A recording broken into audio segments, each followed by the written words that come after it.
भारत की space agency ISRO लगातार नए मिशन पर काम कर रही है और इस दौरान वो कई देशों के साथ मिलकर नए नए प्रोजेक्ट को धरातल पर उतारने का काम कर रही है, जिसमें अमेरिका से लेकर जापान और फ्रांस तक शामिल है। आने वाले दिनों में इसरो के कई प्रोजेक्ट देखने को मिलेंगे, तो वहीं कई सैटेलाइट मिशन को भी इसरो दूसरे देशों की स्पेस एजेंसी के साथ मिलकर अंजाम देगी।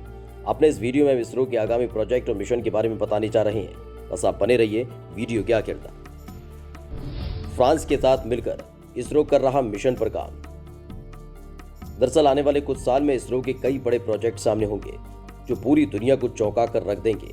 इसके साथ ही कई विदेशी स्पेस एजेंसी की मदद से इसरो अंजाम देने वाली है, जिसमें से एक सैटेलाइट मिशन है जो भारत की स्पेस एजेंसी इसरो फ्रांस की स्पेस एजेंसी के साथ मिलकर अंजाम देगी। दरअसल भारत और फ्रांस तीसरे संयुक्त सैटेलाइट मिशन पर काम कर रहे हैं। भारतीय अंतरिक्ष अनुसंधान संगठन यानी इसरो और फ्रांसीसी अंतरिक्ष एजेंसी CNES ने उच्च गुणवत्ता वाले थर्मल इंफ्रारेड इमेजिंग सैटेलाइट तृष्णा के जरिए पृथ्वी का अवलोकन करने की व्यवहार्यता का अध्ययन कर लिया है। दोनों देश अब इस संयुक्त मिशन को अंतिम रूप देने की दिशा में काम कर रहे हैं। इससे पहले इसरो और CNES ने 2011 में मेगा ट्रॉपिक्स और 2013 में सरल अल्तिका मिशन को अंजाम दिया। इसरो के चेयरमैन के सिवन ने कार्यक्रम में कहा कि भारत और फ्रांस के बीच द्विपक्षीय अंतरिक्ष सहयोग मानव अंतरिक्ष उड़ान समेत कई क्षेत्रों में प्रवेश कर रहा है।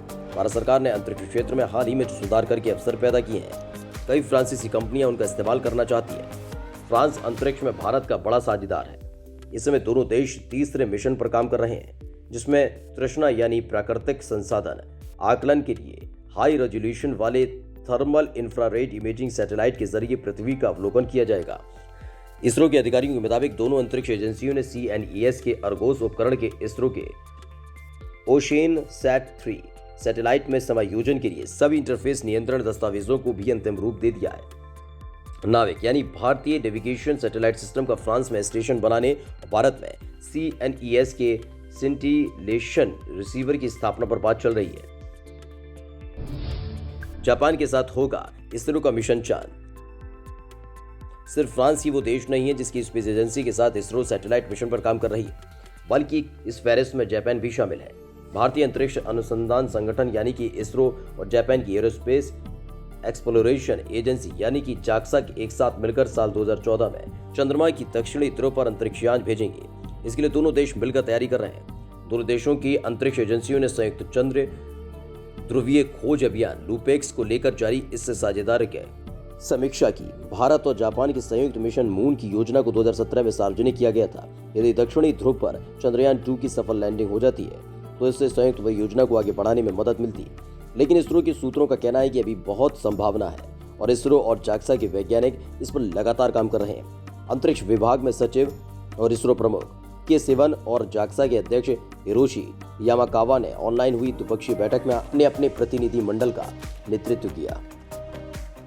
इसरो ने कहा कि पृथ्वी अवलोकन, चंद्र सहयोग और उपग्रह नेविगेशन को लेकर जारी सहयोग की समीक्षा के अलावा दोनों देश अंतरिक्ष स्थिति संबंधी जागरूकता और पेशेवर विनियमन कार्यक्रम में सहयोग के अवसर तलाशने पर भी सहमत हुए। इस दौरान दोनों अंतरिक्ष एजेंसियों ने उपग्रह डेटा का इस्तेमाल कर चावल के फसल क्षेत्र और वायु गुणवत्ता निगरानी संबंधी सहयोगी गतिविधियों के लिए एक क्रियान्वयन समझौते पर भी हस्ताक्षर किए। इसरो और नासा मिलकर विकसित कर रहे रडार। इसरो और नासा यूं तो कई तरह के मिशन और प्रोजेक्ट पर काम कर चुके हैं, लेकिन इस बार नासा के साथ मिलकर इसरो एक खास तरह के प्रोजेक्ट पर काम कर रहा है। दरअसल भारतीय अंतरिक्ष अनुसंधान संगठन यानी इसरो ने अमेरिकी अंतरिक्ष एजेंसी नासा के साथ पृथ्वी के अवलोकन सैटेलाइट मिशन के लिए सिंथेटिक एपर्चर रडार यानी SAR विकसित किया है, जो बेहद उच्च गुणवत्ता वाली तस्वीरें लेने में सक्षम है। नासा इसरो SAR पृथ्वी की सतह के निरीक्षण का संयुक्त मिशन है। नासा के मुताबिक निसार पहला सैटेलाइट मिशन होगा जिसमें 2 अलग अलग रडार फ्रीक्वेंसी L बैंड और S बैंड से हमारे ग्रह की सतह पर 1 सेंटीमीटर से भी कम दूरी में होने वाले बदलाव को मापा जा सकेगा।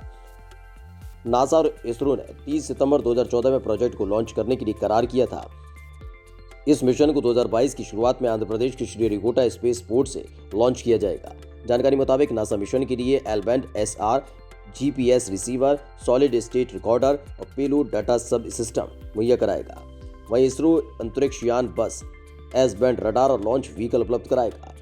इसरो के मुताबिक निसार की सहायता से पारिस्थितिकी तंत्र में बदलाव से लेकर बर्फ पिघलने और भूकंप, सुनामी, ज्वालामुखी, भूस्खलन जैसी आपदाओं की प्रक्रिया को समझने में आसानी होगी। 3 साल के मिशन में निसार हर 12 दिन में पृथ्वी की सतह पर बर्फ से ढकी सतहों का अवलोकन करेगा।